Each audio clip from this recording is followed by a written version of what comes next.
नमस्कार, मैं हूं निकिता और आप देख रहे हैं सत्य हिंदी। एक नजर डालते हैं अब तक की सुर्खियों पर। ऊर्जा संकट पर राहुल गांधी की चेतावनी, संकट से निपटने के लिए सरकार को दिया सुझाव। कच्चे तेल की आपूर्ति के मामले में भारत की स्थिति सुरक्षित, तेल मंत्री। लोकसभा में नेता प्रतिपक्ष राहुल गांधी ने कहा है कि मिडिल ईस्ट में जारी संघर्ष की वजह से पैदा हुआ ऊर्जा संकट से निपटने के लिए सरकार को अपनी सोच बदलने की जरूरत है। उन्होंने यह भी कहा कि इस संकट के बारे में वह सदन में बोलना चाह रहे थे, लेकिन किसी नई प्रक्रिया की वजह से वह नहीं बोल पाए। राहुल गांधी ने कहा कि देश में एलपीजी और तेल की जो स्थिति है वो अभी शुरुआत है। इस बारे में मैं सदन में बोलना चाहता था, लेकिन कोई नई प्रक्रिया शुरू हुई है। इसमें मंत्री पहले तय करेंगे, फिर मैं बोलूंगा और फिर मंत्री उस पर जवाब देंगे। कांग्रेस नेता ने कहा कि प्रधानमंत्री और सरकार को तुरंत इस समस्या से निपटने के लिए तैयारी शुरू कर देनी चाहिए। अगर तैयारी नहीं की गई तो करोड़ों लोगों का नुकसान होगा। राहुल गांधी ने कहा कि हम एक अस्थिरता के दौर में जा रहे हैं। जब आप ऐसे दौर में जाते हैं तो आपको अपनी सोच बदलनी पड़ती है। आप वही पुरानी सोच नहीं रख सकते। इसीलिए मैं सरकार को यह सुझाव दे रहा हूं कि वे संभावनाओं पर गहराई से विचार करना शुरू करें और यह सोचें कि लोगों को परेशानियों से बचाने के लिए हमें क्या करना होगा। उन्होंने कहा कि मैं कोई राजनीतिक बयान नहीं दे रहा हूं, मैं सिर्फ यह कह रहा हूं कि मुझे आगे एक बड़ी समस्या आते हुए दिखाई दे रही है। केंद्रीय पेट्रोलियम एवं प्राकृतिक गैस मंत्री हरदीप सिंह पुरी ने संसद में बताया कि कच्चे तेल की आपूर्ति के मामले में भारत की स्थिति सुरक्षित है। उन्होंने कहा कि भारत की कच्चे तेल की आपूर्ति की स्थिति सुरक्षित है और तेल की जो मात्रा संरक्षित की गई है वह उससे भी ज्यादा है जो होर्मुज से मिलती थी। संकट से पहले भारत का लगभग 45% कच्चे तेल का आयात होर्मुज स्ट्रेट के रास्ते होता था। भारत ने उतना कच्चा तेल संरक्षित कर लिया है जो होर्मुज स्ट्रेट के बंद रहने के समय में मिलने वाले तेल से भी अधिक है। केंद्रीय मंत्री ने बताया कि एलपीजी के उत्पादन में 28% की बढ़ोतरी की गई है। उन्होंने कहा कि आगे की खरीद भी जारी है। हरदीप पुरी ने कहा कि मोदी सरकार की सबसे बड़ी प्राथमिकता यह है कि भारत के 33 करोड़ परिवारों, खासकर गरीब और वंचित लोगों की रसोई में किसी तरह की कमी ना हो। घरेलू आपूर्ति पूरी तरह सुरक्षित है और डिलीवरी पहले जैसी ही की जा रही है। उन्होंने बताया कि कई रिफाइनरियां 100% से भी अधिक क्षमता से चल रही हैं और पेट्रोल, डीजल, केरोसिन, एटीएफ या फ्यूल ऑयल की कोई कमी नहीं है। केंद्रीय मंत्री ने बताया कि भारत अब 40 देशों से ऊर्जा आयात कर रहा है, जबकि 2006 और 2007 में आयात 27 देशों से ही हो रहा था।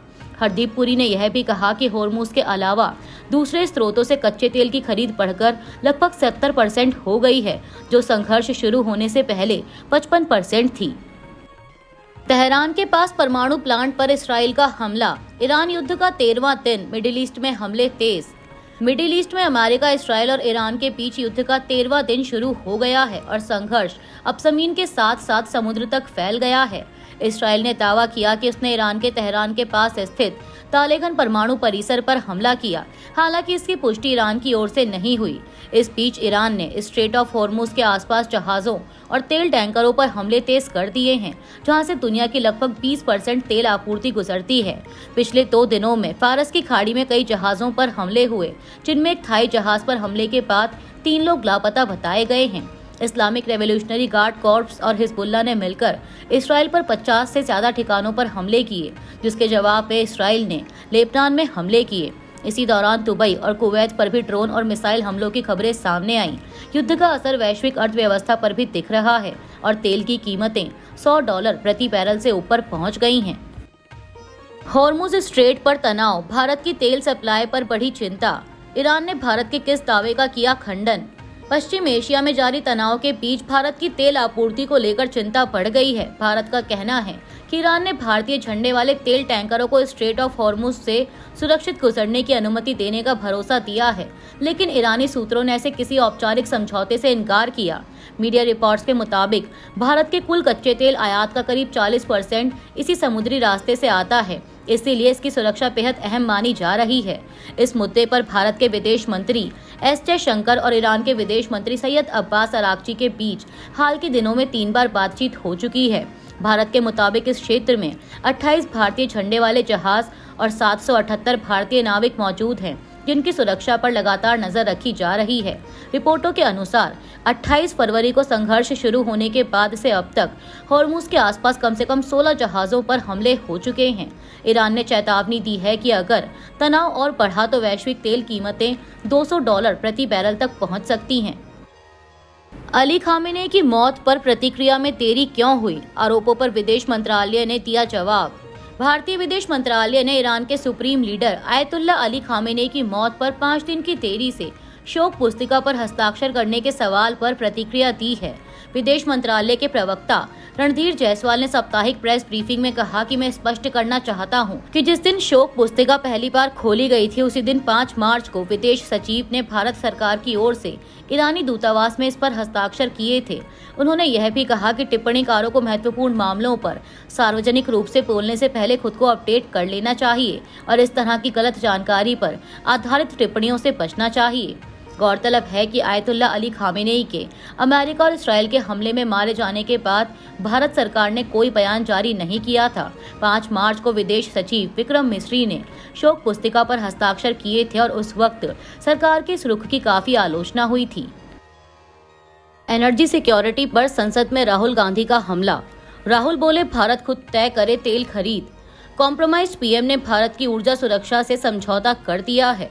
लोकसभा में नेता प्रतिपक्ष राहुल गांधी ने कहा कि हर देश की नींव उसकी एनर्जी सिक्योरिटी होती है। मैं यह बात हल्के में नहीं कह रहा, लेकिन यूनाइटेड स्टेट्स को यह तय करने देना कि हम किससे तेल खरीदें, हम रूस से तेल खरीद सकते हैं या नहीं, और अलग अलग तेल सप्लायर्स के साथ हमारे रिश्ते हम तय कर सकते हैं या नहीं। यह बहुत ही हैरान करने वाली बात है कि भारत जितना बड़ा देश किसी दूसरे देश या किसी दूसरे देश के प्रेसिडेंट को यह इजाज़त क्यों देगा कि वह हमें रूस का तेल खरीदने की इजाज़त दे और यह तय करें कि हमारे रिश्ते किसके साथ हैं। राहुल गांधी ने कहा कि मैंने पहेली सुलझा ली है और पहेली समझौते के बारे में है। हमारे यहाँ एक सज्जन बैठे हैं जो तेल मंत्री हैं। उन्होंने खुद कहा है कि वह मिस्टर एप्स्टीन के दोस्त हैं। इतने पर स्पीकर ओम बिरला ने राहुल गांधी को रोकते हुए कहा कि वह केवल उन मुद्दों पर बोलें जिनके बारे में उन्होंने लिखित में दिया है। इस पर कांग्रेस नेता ने कहा कि मैं तेल सिक्योरिटी और इकोनॉमिक सिक्योरिटी की बात कर रहा हूं। देश में एलपीजी संकट पर कांग्रेस नेता राहुल गांधी ने मीडिया से बात करते हुए कहा कि दुनिया तेजी से बदल रही है, संकट हमारे दरवाजे पर है। अगर सरकार ने तुरंत कदम नहीं उठाए तो एलपीजी, पेट्रोल और डीजल करोड़ों भारतीय परिवारों के लिए बड़ी समस्या बन जाएंगे। राहुल ने कहा कि सच्चाई साफ है, कॉम्प्रोमाइज्ड पीएम मोदी जी ने भारत की ऊर्जा सुरक्षा से समझौता कर दिया है। कमजोर और दिशाहीन विदेश नीति ने देश को इस खतरनाक स्थिति में ला खड़ा कर दिया है। अब समय है सच बताने का और देश को तैयार करने का, वरना इसकी कीमत भारत के आम लोग चुकाएंगे। कांग्रेस महासचिव जयराम रमेश ने कहा है कि विपक्ष संसद के दोनों सदनों में मिडिल ईस्ट की स्थिति और उसके भारत पर पड़ने वाले असर पर चर्चा की मांग कर रहा है। उन्होंने आरोप लगाया कि मोदी सरकार इस मुद्दे पर बहस कराने से इनकार कर रही है। जयराम रमेश ने सोशल मीडिया प्लेटफॉर्म एक्स पर लिखा कि सरकार साफ तौर पर इससे डर रही है। उसकी विदेश नीति पहले ही पूरी तरह उजागर हो चुकी है। फारूक अब्दुल्ला पर हमले को लेकर संसद में टकराव। मल्लिकार्जुन खड़गे ने उठाए सवाल। राज्यसभा में विपक्ष के नेता मल्लिकार्जुन खड़गे ने जम्मू कश्मीर के पूर्व मुख्यमंत्री फारूक अब्दुल्ला पर बुधवार शाम हुए जानलेवा हमले को लेकर सुरक्षा पर सवाल उठाए हैं। उन्होंने कहा कि आपके यानी केंद्र सरकार के हाथ में कश्मीर के लोग सुरक्षित नहीं हैं। खड़गे ने सरकार पर सीधा हमला बोलते हुए कहा कि क्या आप फारूक अब्दुल्ला को मारने का इरादा है। वहीं केंद्रीय मंत्री जेपी नड्डा ने कहा कि देश के वरिष्ठ नेता फारूक अब्दुल्ला जी के साथ जो घटना कल रात घटी है, यह बहुत ही चिंता का विषय है। यह बहुत गंभीर मामला है। मैं भारत सरकार की ओर से विश्वास दिलाता हूं कि जितनी भी जांच की जरूरत होगी वह पूरी की जाएगी और जो दोषी है, जिसे पकड़ लिया गया है, उसके मंसूबों की भी गहराई से जानकारी ली जाएगी। यूट्यूब चैनल 4 PM न्यूज को ब्लॉक करने का आदेश। सरकार पर उठे सवाल। डिजिटल आजादी पर अटैक। भारत में ऑनलाइन कंटेंट नियंत्रण को लेकर एक नया विवाद सामने आया है। लोकप्रिय यूट्यूब चैनल 4 PM न्यूज ने दावा किया है कि भारत सरकार ने राष्ट्रीय सुरक्षा का हवाला देते हुए उसके चैनल को बंद करने का आदेश दिया है। चैनल के संपादक संजय शर्मा ने बताया कि 12 मार्च को यूट्यूब से ईमेल मिला जिसमें कहा गया कि सरकार के निर्देश पर चैनल को ब्लॉक किया जा रहा है।